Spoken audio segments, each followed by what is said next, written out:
세상을 살다 보면 우리는 누구나 한 번쯤 남에게 속아본 경험이 있을 것입니다.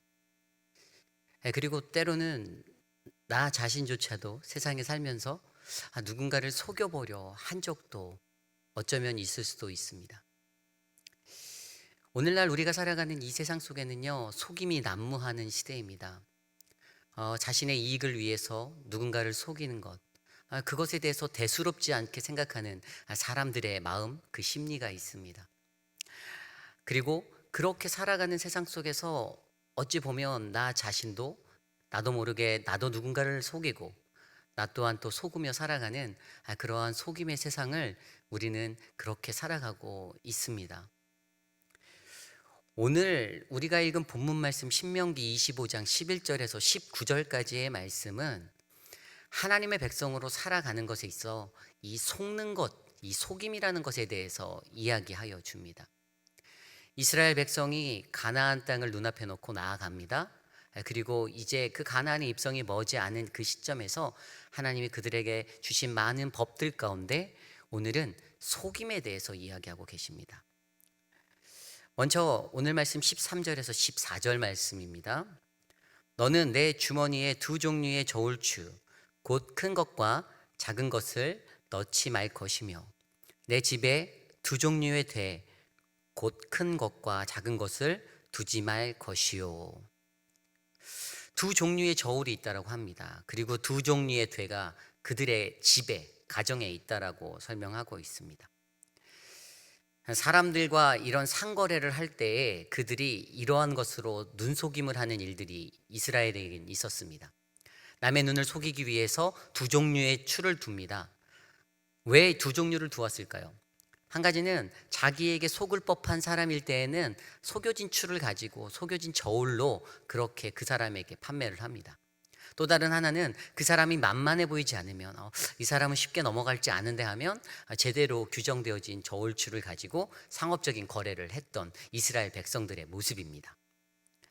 사람들을 구별해서 사람들이 자기가 판단해서 그렇게 나아갔던 것, 어찌 보면 이 속임이라는 것에는요, 공평과 정직이라는 것이 빠져 있는 것입니다. 남을 속이려 하는 것, 그것들이 그들의 삶의 일상이 되어 버렸을 때 그들 안에서는 하나님이 원하시는 공평과 공의, 정직이라는 것이 빠져버린 인생들이 되어 버리는 것이지요. 그런데 이러한 삶의 모습 가운데서 하나님이 어떻게 하라라고 말씀하십니까? 오늘 말씀 15절에 오직 온전하고 공정한 저울추를 두며 온전하고 공정한 되를 둘 것이라. 그리하면 내 하나님 여호와께서 내게 주시는 땅에서 내 날이 길리라라고 이야기하십니다. 그들의 삶 가운데 공정한 저울추를 들고 공정한 대를 두어서 살아가는 인생, 이것들이 하나님께서 우리에게 복 주시는 길이라고 그렇게 설명하여 주십니다. 이러한 모습 가운데서 또 다른 한 가지 이야기가 나옵니다. 오늘 말씀 11절 12절 말씀입니다. 두 사람이 서로 싸울 때 한 사람의 아내가 그 치는 자의 손에서 그의 남편을 구하려 하여 가까이 가서 손을 벌려 그 사람의 음낭을 잡거든 너는 그 여인의 손을 찍어버릴 것이고 내 눈이 그를 불쌍히 여기지 말지니라. 아멘. 무슨 말씀입니까? 한 여인이 있습니다. 그 여인이 자신의 남편이 다른 남자와 싸울 때, 누군가와 다툴 때 자기 남편의 편을 드는 것이 당연하지요. 자기 남편에게 대항하는, 그렇게 자기 남편을 힘들게 하는 상대방의 음란을 잡아버리는 것, 이것이 잘못됐다라고 성경은 전합니다. 사실 자기의 가족이기에 팔은 안으로 굽는다. 그래서 남편의 편을 드는 것이 당연합니다. 그런데 하나님께서는 왜 이것이 잘못된 것이라고 할까요? 그러한 사람의, 그 여인의 손을 찍어버릴 것, 그것도 어떻게 해요? 불쌍히 여기지 말고 가차 없이, 사정 없이 찍어버리라고 이야기하십니다. 이것은 사람을 대함에 있어서 공평에 대한 것입니다. 나와 혈육관계, 나와 가까운 사람이기에 모든 것들이 이루어지는 그러한 것들이 아닙니다. 어떤 상황 속에서도 가장 중립적인 위치에서, 그리고 주관적이 아닌 객관적인 눈으로 어떠한 일들을 바라볼 수 있는 것, 여기에는 바로 공평함이 있어야 된다는 거죠. 공정이 있어야 된다는 사실입니다. 이 속임이라는 거, 남들을 속이려고 할 때 그 남들을 속이는 것들 가운데 가장 중요한 것이 바로 이 공정, 공평입니다. 그런 것들을 우리에게 하나님께서는 요구하시는 것이지요. 우리가 잘 알고 있는 이야기입니다. 사도행전 5장의 아나니아와 삽비라의 이야기. 아나니아와 삽비라의 이야기는 어떻습니까? 그들이 자신이 소유한 땅을 팔아서 사도의 발 앞에 그렇게 둡니다. 여기서 사도의 발 앞에 두었다라는 것은 그 모든 권한을 위임하였다라는 것을 의미합니다. 그리고 이 아나니아와 삽비라가 팔았던 땅에 대해서 하나님 앞에 드린 거나 마찬가지죠. 그런데 거기에 문제가 있습니다.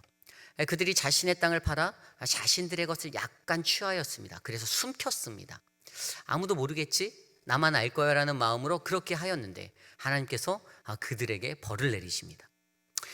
이 아나니아와 삽비라의 이야기를 더 정확히 이해하려면 사도행전 4장 그 이전 장에 나와 있는 바나바의 그 헌물에 대해서 이해해야 합니다.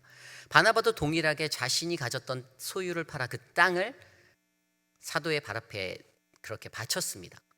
그런데 거기에서 원어 성경으로 살펴보면 사도 바나바가 드렸던 그 큰 땅이라고 나온 그 헬라어 단어가 아그로스라는 단어입니다. 아그로스. 그리고 좀 전에 사도행전 5장에서 아나니아와 삽비라가 하나님 앞에 드린 그 자신의 소유지 땅이라고 한 그 땅은요, 헬라어 코나리온이라는 그러한 작은 땅을 말합니다. 그 두 사람을 비교해 볼 때는 분명히 땅의 크기에부터 차이가 있었습니다. 바나바는 더 큰 땅을 하나님 앞에 온전히 드렸습니다. 그런데 아나니아와 삽비라는 그렇게 크지도 않은 땅임에도 불구하고 그것을 드렸을 때 자신의 것들을 취한 후에 아무도 모르겠지라는 마음으로 그렇게 드렸다라는 것입니다.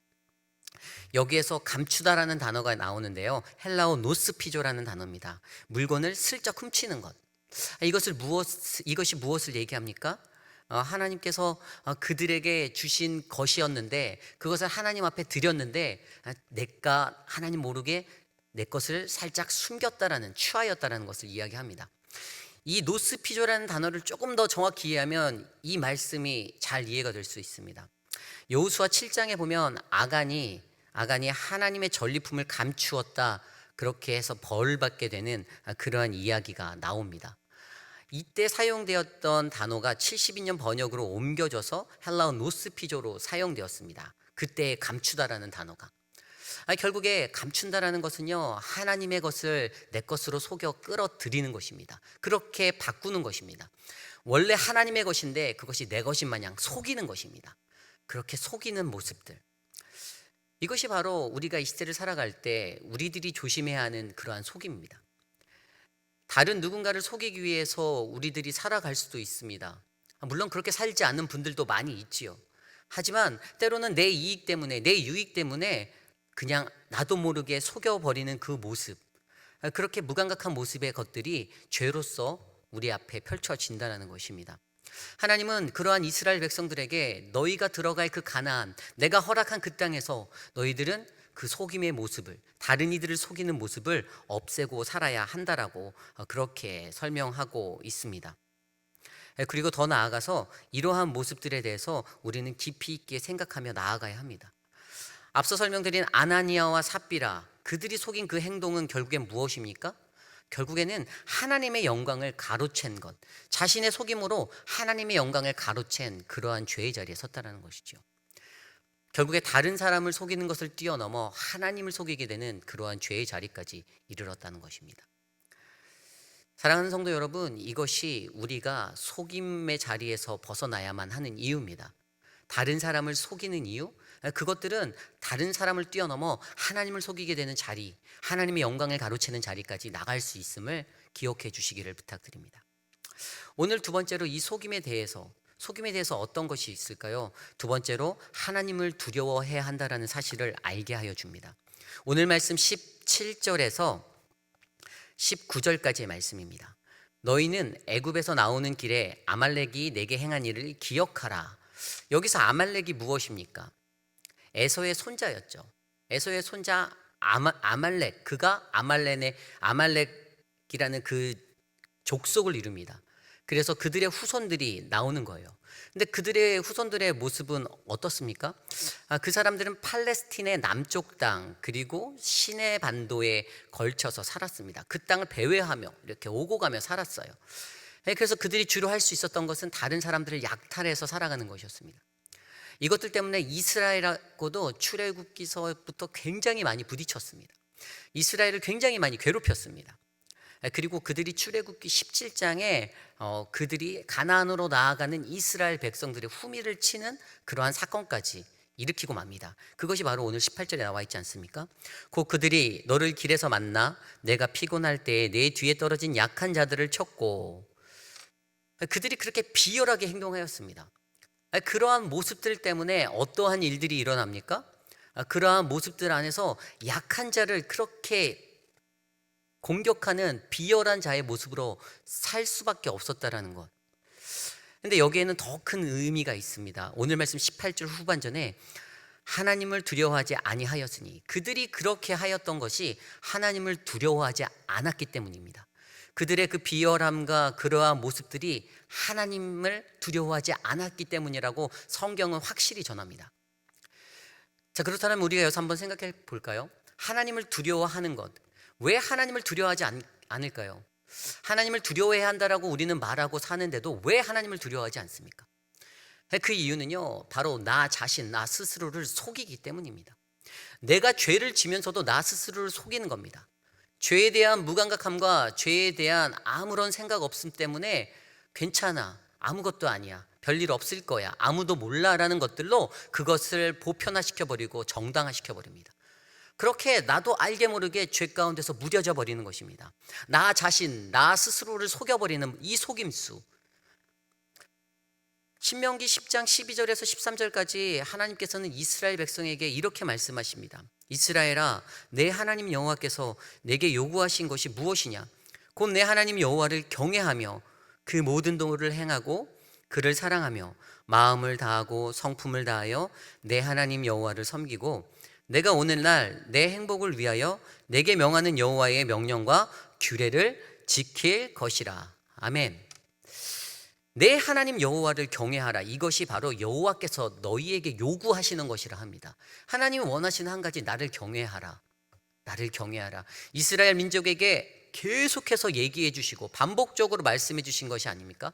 나를 경외하라. 나를 두려워하라. 그러한 삶의 모습들, 그렇게 말씀해 주셨는데도 이스라엘 백성들이 그것들에 대해서 무감각해져서 살아갑니다. 전도서 12장 13절 말씀에 하나님을 경외하고 그 명령을 지키는 사람 그것이 바로 본분이다라고 설명하고 계십니다.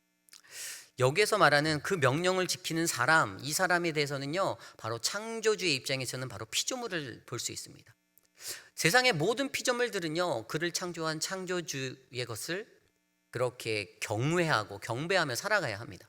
이것이 그 창조의 질서의 원리입니다. 그리고 잠언 1장 7절에도 우리가 너무나도 잘 아는 말씀, 여호와를 경외하는 것이 지식의 근본이다라고 설명하지 않습니까? 이 세상에 그 어떠한 것보다도 가장 먼저 서야 하는 것은요, 하나님을 두려워하고 하나님을 경외하는 것. 세상에 어떤 그 지식이 나의 기준이 돼서 그것이 시작점이 되는 것이 아니라 하나님을 두려워하는 그 경외함으로 서는 것이 바로 하나님을 믿는 백성들에게 하나님이 원하시는 모습이라는 사실이죠.